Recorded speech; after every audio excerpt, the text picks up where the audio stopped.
Agora você pode fazer parte do clube de membros do Spurgeon TV. Esses são e-books já disponibilizados para os membros do canal. Todos os dias, novos e-books são adicionados junto com outros benefícios que só os membros têm. Sendo um membro, você passa a ajudar no crescimento desse ministério, tanto na quantidade do que podemos publicar, como na qualidade do material. Nosso propósito é, juntos, atingirmos o maior número de pessoas com solo escritura. Seja um membro do Spurgeon TV.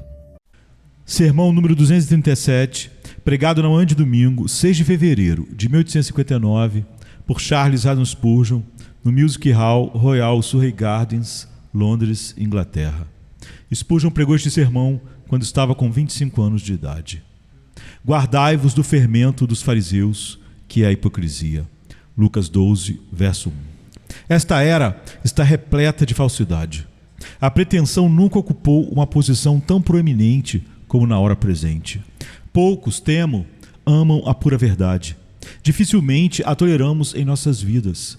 Mal teríamos comunhão com alguém que a afirmasse absolutamente. Se você caminhasse pelas ruas de Londres, poderia imaginar que todas as lojas eram construídas de mármore e que todas as portas eram feitas de mogno e madeiras das mais raras espécies. No entanto, logo descobriria que há escassas peças desses preciosos elementos em qualquer lugar e que tudo é imitação, pintado e envernizado.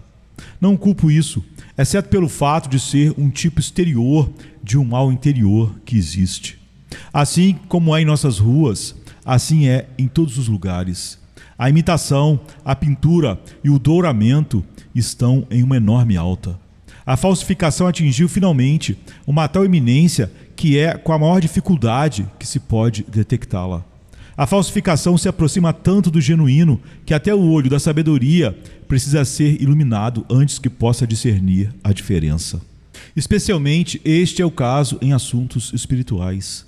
Houve uma época que hoje chamaríamos de intolerante e fundamentalista, quando cada homem era pesado na balança e, se não estivesse precisamente de acordo com o padrão ortodoxo do dia, o fogo da verdade bíblica o consumiria. Mas nesta era de tolerância e de aceitação muito adequada, somos muito inclinados a permitir que a falsificação passe corrente e a imaginar que a aparência exterior é realmente tão benéfica quanto a realidade interior. Se alguma vez houve um momento em que fosse necessário dizer guardai-vos do fermento dos fariseus, que é a hipocrisia, é agora. O ministro pode cessar de pregar esta doutrina nos dias de perseguição, quando a fogueira está ardendo e quando a tortura está em pleno funcionamento. Poucos homens serão hipócritas em momentos assim. Aflições assim, por causa da verdade, são agudos detectores de impostores. O sofrimento, a dor e a morte, por amor de Cristo, não podem ser suportados por meros pretensiosos. Mas nesta era de seda, quando ser religioso é ser respeitável, quando seguir a Cristo é ser honrado, e quando a piedade em si mesma se tornou ganho, é duplamente necessário que o ministro clame alto e erga sua voz como uma trombeta contra este pecado, o fermento dos fariseus, que é a hipocrisia. Tenho certeza de que todo verdadeiro filho de Deus, às vezes, terá dúvidas de si mesmo. E seu medo provavelmente assumirá a forma de uma suspeita em relação ao seu próprio estado. Como diz o hino, aquele que nunca duvidou de seu estado, ele pode, talvez, duvidar tarde demais. O cristão, no entanto, não pertence a essa classe. Às vezes, ele começará a ficar terrivelmente alarmado, temendo que, afinal de contas, sua piedade seja apenas aparente e sua profissão uma vaidade vazia. Ele, que é verdadeiro, às vezes suspeitará de si mesmo de falsidade, enquanto aquele que é falso se envolverá em uma constante confiança em sua própria sinceridade. Meus queridos irmãos cristãos, se vocês estão neste momento em dúvida em relação a si mesmos, as verdades que estou prestes a proferir talvez os ajudem a examinar seus próprios corações e a experimentar suas próprias intenções. Estou certo de que vocês não me culparão se eu parecer severo, mas pelo contrário dirão: Senhor, desejo ter certeza quanto à minha própria alma. Diga-me fielmente e honestamente quais são os sinais de um hipócrita, e eu me sentarei e tentarei ler meu próprio coração para descobrir se essas coisas têm alguma relação comigo, e feliz serei se sair do fogo como ouro puro. Vamos observar então esta manhã, primeiro, o caráter de um hipócrita. Depois, tentaremos calcular suas contas com relação à sua perda ou ganho. E então, ofereceremos uma cura para a hipocrisia que, se constantemente carregada conosco, certamente nos impedirá de tentar enganar. A cura está contida nessas palavras que seguem o texto, porque nada há encoberto que não haja de ser revelado, nem oculto que não haja de ser conhecido. Porquanto, tudo o que em trevas dissestes, à luz será ouvido, e o que falaste ao ouvido no quarto particular, sobre os telhados será apregoado. Primeiro, o caráter do hipócrita. Temos uma descrição elaborada do hipócrita no capítulo que acabamos de ler, o 23º do Evangelho de Mateus. E não sei se posso retratá-lo melhor do que voltando às palavras de Cristo.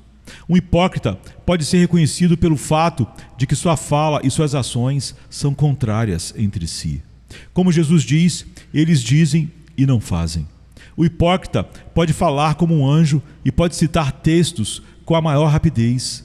Pode falar sobre todos os assuntos espirituais, sejam eles doutrinas teológicas, questões metafísicas ou dificuldades experimentais. Em sua própria estima, ele sabe muito. E quando se levanta para falar, você muitas vezes se sentirá envergonhado por sua própria ignorância na presença de seu conhecimento superior. Mas veja-o quando ele passa para as ações. O que você vê lá? A mais completa contradição de tudo o que ele proferiu. Ele diz aos outros que devem obedecer à lei. Ele a obedece? Ah, não. Ele declara que os outros devem experimentar isso, aquilo e aquilo outro. E ele estabelece uma escala fina de experiência, muito acima até mesmo da do próprio cristão. Mas ele a toca? Não, nem com um dos dedos. Ele dirá aos outros o que devem fazer, mas lembrará ele do seu próprio ensinamento? De maneira alguma.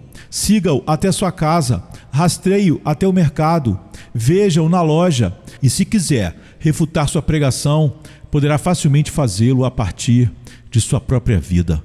Meu ouvinte, este é o seu caso. Você é membro de uma igreja, um diácono, um ministro. Este é o seu caso. Sua vida é uma contradição às suas palavras. Suas mãos testemunham contra seus lábios. Como está com você?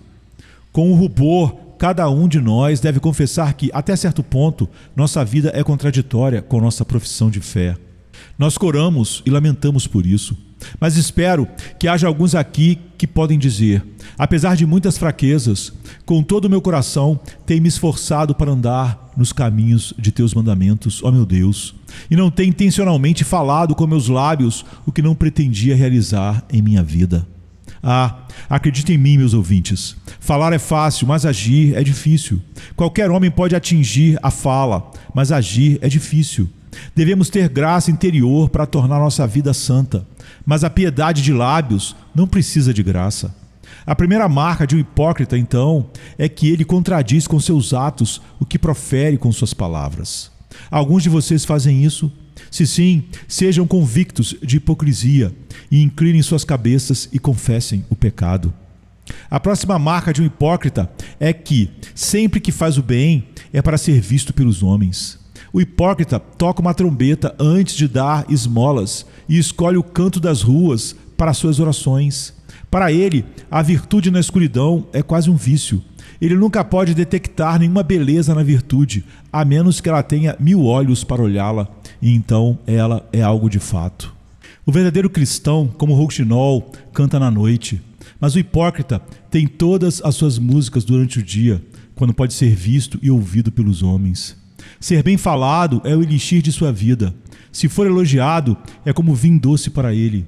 A censura do homem ou da cultura sobre uma virtude o faria mudar de opinião sobre ela em um momento, pois seu padrão é a opinião de seus semelhantes. Sua lei é a lei do alto interesse e da alta honra. Ele é virtuoso porque ser virtuoso é ser elogiado. Mas se amanhã o vício estiver em alta, ele será tão vicioso quanto o resto. Aplausos é o que muitos estão procurando. Eles evitam toda espiritualidade secreta e só vivem onde os homens podem vê-los. Agora, este é o nosso caso. Vamos lidar honestamente conosco mesmos. Se contribuímos com recursos financeiros, desejamos fazê-lo em segredo, quando nenhuma língua contará. Nossas longas orações são oferecidas em nossos aposentos, onde Deus, que ouve o clamor secreto, escuta a nossa súplica. Podemos dizer que se cada homem fosse cego, surdo e mudo, não alteraríamos nosso comportamento o mínimo. Podemos declarar que a opinião de nossos semelhantes não é nossa lei guia, mas que somos servos de nosso Deus e de nossa consciência, e não seremos levados a fazer uma coisa errada por lisonja, nem seremos instigados a não fazer uma coisa certa pelo medo de censura. Observe o homem que não age corretamente por um motivo mais elevado do que ser elogiado. Dá uma forte suspeita de que é um hipócrita, mas aquele que fará uma coisa certa contra a opinião de todo homem e simplesmente porque acredita ser o certo e vê o selo da aprovação de Deus sobre isso, esse homem não precisa temer que seja um hipócrita. Ele seria uma espécie de hipócrita que ainda não foi descoberto. Hipócritas fazem suas boas obras por aplausos. É assim com você? Se sim, seja honesto, e assim como você convenceria outro, se convença. Você pode dizer que não, mas quando ninguém elogia o teu labor e trabalho, você fica ressentido, achando que ninguém te valoriza e reconhece? Você tem síndrome de autopiedade por não estar sendo valorizado? Novamente, hipócritas amam títulos, honras e respeito dos homens. O fariseu nunca foi tão feliz como quando era chamado de rabino. Ele nunca se sentiu realmente grande como quando foi colocado no mais alto assento na sinagoga. Então ele deve ser realmente bom. Mas o verdadeiro cristão não se importa com títulos. É uma das marcas dos cristãos, que geralmente tomaram nomes de abuso como suas designações distintivas, como os puritanos, por exemplo. O termo fundamentalista é abusivo. O que diziam esses bons homens a quem ele era aplicado? Você nos chama de fundamentalistas por abuso, não é? Será nosso título. O nome puritano era o mais baixo de todos. Era o símbolo sempre empregado pelo bêbado e blasfemo para expressar um homem piedoso. Também era usado por igrejas e ministros que queriam isolá-los. Bem, diz o homem piedoso, serei chamado de puritano, se esse é um nome de reprovação desta cultura degenerada. Eu o aceitarei. Foi assim com o cristão em todo o mundo. Ele escolheu para si o nome que seu inimigo lhe deu com malícia. Não é assim com o hipócrita. Ele escolhe o mais honroso. Ele deseja sempre ser considerado como pertencente ao grupo mais respeitável ou mais aceito na cultura vigente e na igreja que tenta se mostrar relevante para essa cultura. Ele quer ocupar um cargo nessa era que lhe conferirá o título mais honroso. Agora, você pode dizer de sua alma mais íntima que na vida espiritual e na vida comum você não está buscando honras ou títulos, mas que pode pisá-los sob seus pés e não deseja grau mais alto do que o de um pecador salvo pela graça, e nenhuma honra maior do que sentar-se aos pés de Jesus e aprender com ele.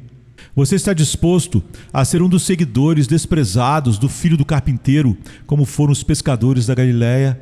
Se sim, acho que você tem pouco de hipocrisia em você. Mas se você o segue apenas porque é honrado pelos homens, adeus a sinceridade de sua espiritualidade. Você está desmascarado e está diante da face desta congregação como um hipócrita reconhecido. Havia e há outra evidência de um hipócrita que era igualmente boa, a saber, que ele coava um mosquito e engolia um camelo. Negligenciam as grandes doutrinas bíblicas, as doutrinas da graça, dizem que não são verdades essenciais e muito mais, mas se apegam ao seu legalismo e os querem impor a todos. Querem que todos engulam o camelo enquanto coam mosquitos. Discutem com paixão detalhes de suas denominações, enquanto relativizam grandes doutrinas bíblicas. Os hipócritas nos dias de hoje não nos culpam por comer com as mãos impuras, mas ainda fixam em alguma omissão cerimonial. O legalismo tem fornecido à hipocrisia um refúgio extremamente conveniente. Atos de necessidade realizados pelo cristão são objetos do horror e ferem os sentimentos dos fariseus. E trabalhos que visam apenas a glória de Deus e sorrisos de alegria são pecados condenáveis aos olhos dos hipócritas, se feitos sem os mosquitos que eles inventaram. Tudo o que importa é se você observa suas pequenas regras, seus misticismos e etc. Se você não faz, você é considerado como ofendendo a lei santa de Deus.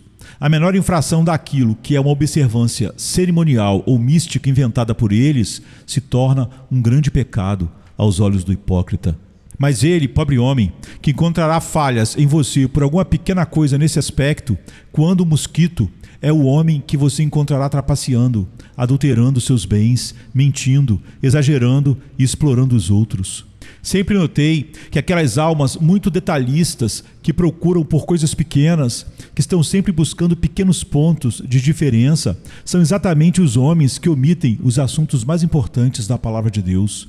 E enquanto são tão meticulosos sobre essas coisas, estão contrabandeando a glória de Deus para seus próprios celeiros. Sempre suspeite de si mesmo quando você se preocupa mais com o pequeno do que com o grande. Se você descobrir que sua consciência se machuca mais por pequenas regras e coisas que o homem inventa ou que fluem apenas da tua opinião do que pelas grandes doutrinas bíblicas, tenha certeza de que você está errado. O bandido, você sabe, acha muito apropriado assassinar todos que puder, mas se um pouco do sangue de suas vítimas manchar seus lábios, então ele vai ao sacerdote e diz que cometeu um grande pecado. O sangue esteve em seus lábios e isso é proibido. O que ele deve fazer para conseguir o perdão do pecado? E há muitas pessoas da mesma classe na Inglaterra. Se elas fizerem algo em um domingo, pobres almas, é terrivelmente mal, mas se forem preguiçosas durante os 6 dias da semana, não é pecado algum. Tenha certeza de que o homem que coa o mosquito, mas ainda engole um camelo, é um enganador. Note bem, meus queridos amigos, eu gosto que você coe os mosquitos. Não tenho objeção a isso de jeito nenhum. Se os mosquitos que você coa estão na palavra de Deus e não tenham vindo de tua imaginação, legalismo ou misticismo. Apenas não engula o camelo depois. Seja tão detalhista quanto quiser sobre o certo e o errado segundo a palavra de Deus. Se você acha que uma coisa é um pouco errada, para você ela é errada. Tudo o que não provém de fé é pecado. Se você não pode fazê-lo acreditando que está certo em não fazê-lo, embora outro homem pudesse fazê-lo e estar certo, para você não estaria certo. Coe os mosquitos. Eles não são coisas boas em seus vinhos. Coe-os. É bom se livrar deles. Mas então não abra sua boca e engula um camelo depois. Pois se fizer isso, você não dará evidências de que é um filho de Deus, mas provará que é um hipócrita maldito. Mas leia adiante neste capítulo e você descobrirá que essas pessoas negligenciaram toda a parte interna da verdadeira vida espiritual e só observaram a externa.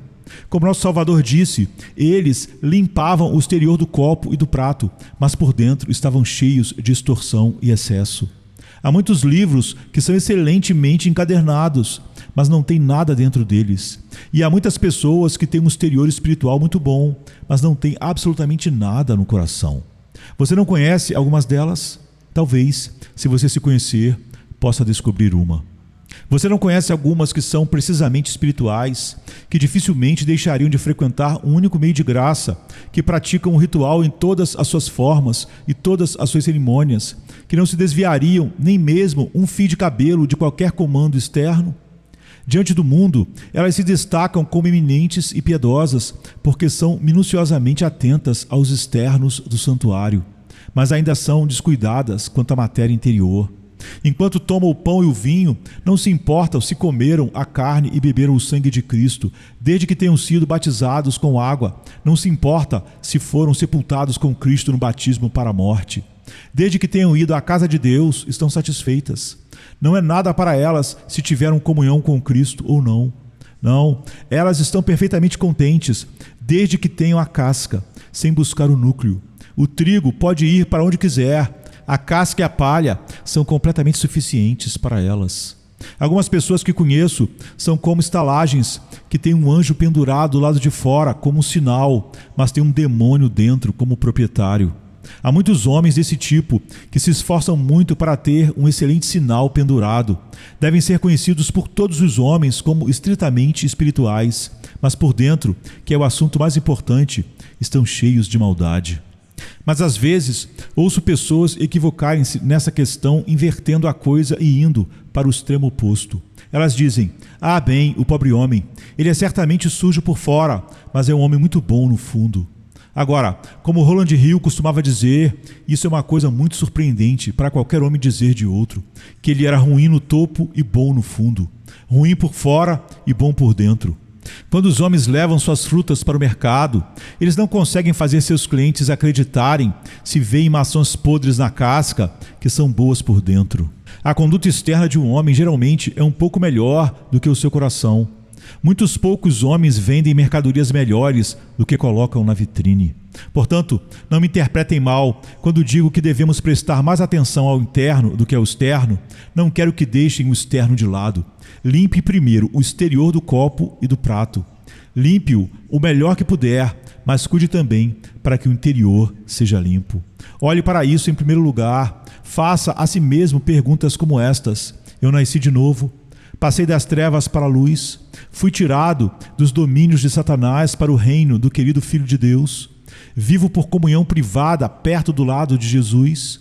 Posso dizer que meu coração anseia pelo Senhor, assim como a corça anseia pela corrente das águas? Se eu não puder dizer isso, seja qual for minha vida externa, estou enganando a mim mesmo e engano os outros. E o infortúnio do hipócrita cai sobre mim. Eu limpei o exterior do copo e do prato, mas a parte interna é muita maldade. Isso se aplica a algum de vocês? Isso é uma pregação pessoal, então Deus seja louvado por isso. Que a verdade seja a morte de suas ilusões. Você pode reconhecer um hipócrita por outro sinal. Sua espiritualidade e vida com Cristo depende do lugar ou do horário do dia. Ele se levanta em determinada hora e você o encontrará espiritual por um quarto de hora, pois ele está, como o menino disse, orando para si mesmo no começo da manhã. Bem, então você o encontrará bastante piedoso por mais meia hora, pois há a oração em família. Mas quando os negócios começam e ele está falando com os homens, negociando, trabalhando ou estudando, não posso garantir que você poderá admirá-lo. Se um de seus empregados fez algo um pouco errado, você o encontrará talvez usando linguagem irritada e indigna. Ele está disposto a fofocar e caluniar se isso lhe trouxer alguma vantagem. Você também o encontrará se ele conseguir um cliente que ele pensa ser um pouco ingênuo, não tão piedoso, pois ele o enganará. Você também descobrirá que se ele vir uma boa oportunidade a qualquer hora do dia, ele estará muito disposto a fazer uma trapaça. Ele estará disposto a colar na escola, a tentar ocupar o lugar de outro no trabalho através de artifícios e difamação. Ele era santo de manhã, pois não havia nada a perder com isso, mas ele tem uma espiritualidade que não é muito rigorosa. Negócios são negócios, ele diz, e deixa a espiritualidade de lado, esticando sua consciência, que é feita de material muito elástico. Bem, em algum momento da noite, você o encontrará muito piedoso novamente, a menos que ele esteja em uma viagem, onde nem esposa, nem família, nem igreja podem vê-lo, e você o encontrará em algum lugar duvidoso. Ele não iria se houvesse uma chance do ministro ficar sabendo, pois então ele seria excomungado. Mas ele não se importa de ir quando o olho da igreja ou de qualquer de seus amigos não está sobre ele.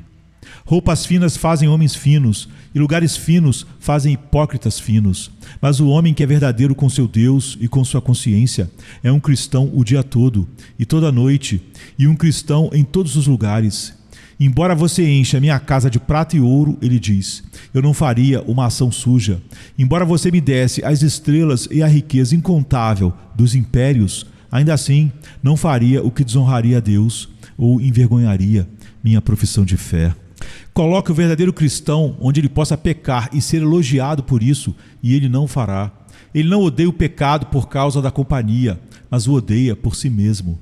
Ele diz, como posso fazer esta grande maldade e pecar contra Deus? Você o encontrará um homem falível, mas não um homem falso. Você o encontrará cheio de fraquezas, mas não de luxúria intencional e de iniquidade projetada e planejada. Como cristão, você deve seguir Cristo no barro, bem como nos prados. Você deve andar com Ele na chuva, bem como no sol. Você deve ir com Ele na tempestade, bem como no bom tempo. Não é cristão quem não pode andar com Cristo. Venham trapos, venha pobreza, venha o desprezo ou vergonha. É hipócrita aquele que pode andar com Cristo em sapatos de prata e deixá-lo quando se torna necessário que ele vá descalço. A espiritualidade do hipócrita é como um camaleão. Ela assume sua cor a partir da luz que cai sobre ela. Mas a espiritualidade do cristão é sempre a mesma. Isso é verdadeiro, então, para algum de nós? Podemos dizer que desejamos ser sempre o mesmo? Ou mudamos com nossa companhia e com os tempos? Se sim, somos hipócritas confessos e reconheçamos isso diante de Deus e que Deus nos faça sinceros. Há outro sinal do hipócrita, e agora o chicote vai cair em minhas costas e na maioria de nós também.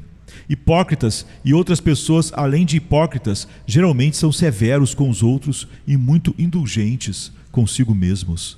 Você já ouviu um hipócrita se descrever? Eu descrevo assim: você é um sujeito mesquinho e mendigo. Não, ele diz, eu não sou, eu sou econômico. Eu digo a ele, você é desonesto, você é um ladrão. Não, ele diz, eu sou apenas astuto e esperto para os tempos. Bem, mas eu digo a ele, você é orgulhoso e arrogante. Oh, ele diz, eu tenho apenas um respeito adequado a mim mesmo e uma grande autoestima. Sim, mas você é um bajulador e subserviente. Não, ele diz, eu sou apenas todas as coisas para todos os homens. De uma forma ou de outra, ele fará com que o vício pareça uma virtude nele mesmo, mas tratará os outros pelo critério inverso. Mostre-lhe um cristão que é realmente humilde e ele dirá, eu odeio suas maneiras bajuladoras.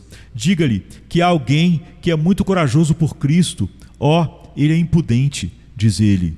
Mostre-lhe alguém que é liberal, fazendo o que pode para o serviço de seu mestre, gastando-se por ele, temerário e imprudente com seu dinheiro, diz ele. Extravagante, o homem não sabe o que está fazendo. Você pode apontar uma virtude e o hipócrita imediatamente dirá que é um vício. Você já viu um hipócrita se tornar médico? Ele tem uma trave fina em seu olho, grande o suficiente para impedir a luz do céu de entrar em sua alma. Mas, no entanto, é um oftalmologista muito habilidoso. Ele espera por algum pobre irmão cujo olho está um pouco afetado por uma lasca tão pequena que o pleno brilho do sol mal pode revelá-la. Olhe para nosso amigo que tem uma trave no olho. Ele faz uma expressão de saber e grita, permita-me extrair este cisco para você. Hipócrita, primeiro tire a trave do teu próprio olho, então verás claramente para tirar o argueiro do olho de teu irmão. Existem pessoas desse tipo que transformam virtudes em outros vícios, e vícios em si mesmas elas transformam em virtudes. Agora, se você for um cristão, vou lhe dizer qual será o seu espírito. Será o oposto. Você sempre estará trazendo desculpas para os outros, mas nunca trará desculpas para si mesmo. O verdadeiro cristão, se ele se vê pecando, lamenta-se e faz um grande alvoroço sobre isso. Ele diz a outro, eu me sinto tão pecador. E o outro exclama, realmente não consigo ver, não vejo pecado em você, gostaria de ser tão santo quanto você. Não, diz o outro, mas estou cheio de fraqueza. John Bunyan descreve misericórdia cristiana e as crianças, depois de terem sido lavadas no banho e seladas com selo, como surgindo da água e sendo todas justas e adoráveis de se olhar, e uma começou a dizer à outra, você é mais bonita do que eu, e você é mais bonita do que eu, disse a outra. E então cada uma começou a lamentar suas próprias manchas e a elogiar a beleza das outras. Esse é o espírito de um cristão, mas o espírito do hipócrita é o oposto. Ele julgará, condenará e punirá com a lei do linchamento todos os outros homens. E quanto a si mesmo, ele está isento. Ele é um rei, não conhece lei, e sua consciência dorme e permite que ele continue facilmente dos mesmos pecados que condena nos outros. Este é um sinal muito proeminente do hipócrita, e questiono se todos nós não devemos nos culpar um pouco aqui. E agora, vamos calcular a conta do hipócrita para ele. Agora, Senhor, traga-nos seu livro Razão e vamos dar uma olhada nele. Você é um hipócrita? Bem, o que está no lado do lucro? Bastante, devo confessar. Aqui está em primeiro lugar crédito e honra. Se você dissesse abertamente, você é um ladrão, você é um bêbado particular, você pode blasfemar contra Deus tão bem quanto qualquer homem. Ou se o mundo ouvisse tanto, você não teria honra. Mas como você se juntou à igreja, e o ministro gosta de você, e os diáconos e anciãos pensam muito em você, e você é um homem muito honrado e respeitável, você vai andando até seu banco com sua Bíblia e seu inário, e todo mundo diz, aqui está um personagem exemplar. E eles dão tapinhas na cabeça de seus filhinhos e dizem que você cresça para ser um homem muito bom como o senhor tal. A próxima vantagem é a facilidade que você desfruta. O ministro muitas vezes prega um sermão solene e trovejante contra o pecado. Você se livra de tudo isso. Você não é um grande pecador, não é mesmo? Você aplica o sermão a todos. Você aplica sobre a igreja, sobre os irmãos, sobre todos, mas não sobre você. Se você achar que o pastor fala com você, você fica muito ofendido. Você não é um grande pecador, de jeito nenhum. Quem suspeitaria de você? Você é um dos mais brilhantes dos santos. É quase uma pena você não ter sido um dos 12. Havia um entre eles quase tão bom quanto você, e provavelmente o fim dele será o seu. Você escapa de todo o trovão da lei, sua consciência fica tranquila, e exatamente aquilo que faz o Filho de Deus tremer te enche de orgulho, e as mesmas marcas e evidências que o abatem ajudam a te exaltar. O sol do Evangelho que derrete a cera endurece o pobre barro dos seus corações, e você fica mais exaltado em sua autossuficiência através de tudo o que ouve. E isso também é bom, não é? Muito a seu favor, com certeza. Então, a outra coisa, como sua loja tem prosperado através disso, essa talvez seja a parte do acordo que você mais gosta. Desde que você fez uma profissão de fé, não foram aqueles que vão à sua igreja, à capela, que negociaram com você. Você não teria se saído tão bem se fosse suspeito de ser o que realmente é. Mas por causa daquela bela capa sua, daquele belo manto de hipocrisia, como você tem prosperado bem. Que bela soma você conseguiu guardar, não é mesmo? Tudo isso é o lado brilhante novamente. E além disso, que honras você não recebeu na igreja? Você não foi feito diácono ou ancião, sim, talvez até ministro também. Como é agradável isso. E você se enche de orgulho e se sente satisfeito. Oh, que homem bom eu sou. As outras pessoas pensam que sou, portanto, devo ser. É verdade que eu devoro a casa da viúva. É verdade que não sou muito exigente sobre o que faço. No entanto, o ministro, os anciãos, os diáconos me consideram bom. Toda a igreja me aplaude. Eles não podem todos estar enganados. Certamente devo ser um santo especial. Este é o lado lucrativo da conta. E quanto ao outro lado? Acho que seremos capazes de fazer um balanço que não estará muito a seu favor, Senhor. Em primeiro lugar, vejo um item negro aqui embaixo. Algumas pessoas do mundo não pensam tão bem de você quanto você imagina. A pobre viúva não dá um bom caráter para você. Você terá que ser muito cuidadoso, Senhor, ou suas más ações virão à tona. O primeiro item que vejo aqui embaixo é o medo de que sua hipocrisia seja descoberta. Levaria a você apenas metade do trabalho para ser um homem honesto do que para ser um enganador. Um homem que tem o hábito de falar a verdade não se importa de como ele abre sua boca, nem onde, mas um homem que mente deve ser muito cuidadoso e ter uma boa memória e lembrar-se de tudo que já disse antes, para não se contradizer. Então é como você, meu amigo. Sua espiritualidade é uma espiritualidade de domingo ou reuniões e cultos. E você tem que ser muito cuidadoso para que as negociações de segunda-feira fiquem em silêncio e as ações de domingo gritem o mais alto que puderem. Trabalho duro. Eu não gostaria de estar no seu lugar, com todo o tremor e o medo de ser descoberto que tão frequentemente vem sobre você. Não, eu preferiria ser um mundano do que ter o medo que constantemente te assombra, temendo ficar envergonhado diante da igreja por sua base de iniquidade ser descoberta. Mas vejo algo pior que isso. Aqui está a constante inquietação da consciência. Hipócritas podem parecer como se estivessem em paz, mas eles realmente não podem estar. O cristão que é fiel a Deus e é verdadeiramente seu filho, às vezes pode dizer: eu sei que Jesus levou embora o meu pecado. A certeza concedida a ele pelo Espírito acalma seus medos e ele pode descansar em Cristo. Mas a mais alta presunção a qual o hipócrita pode alcançar não traz tal calma como aquela que é soprada sobre o cristão pelos lábios da certeza. Ele pode ir para a cama, sim, ele pode ir para o túmulo em paz, mas o hipócrita tem medo de uma sombra e foge quando ninguém o persegue. E por último, senhor hipócrita, vejo um item aqui que você geralmente esquece. É este, que apesar de sua profissão de fé, Deus te abomina. E se há um homem mais do que outro que fede nas narinas do Senhor, é alguém como você. Você, miserável fingidor. haverá um lugar especial reservado para você entre os condenados. Pense, homem, qual será a sua miséria quando suas obras secretas de iniquidade forem lidas diante de um universo reunido, e homens e anjos proferirem um único sibilo unânime contra você? O que será quando a máscara for arrancada de você, quando o baile de sua hipocrisia terminar e você for despojado nu de sua vergonha, para ser observado por todos e desprezado por todos? O que você diz sobre isso? Você irá de seu diaconato ou do seu ministério para estar entre os demônios no inferno? Você irá da mesa sacramental para beber o cálice sulfuroso do tormento? Você descerá do canto do santuário e da casa de Deus para a morada dos demônios e para o lamento dos condenados? Sim, você irá, tão certo como esta palavra é verdadeira, se continuar em sua hipocrisia. A morte te encontrará e o inferno será o seu destino, pois a esperança do hipócrita é como a teia da aranha, logo varrida, e onde ele está quando Deus tira a sua esperança? Então, esta é a soma da conta do hipócrita, e há um déficit de um valor infinito.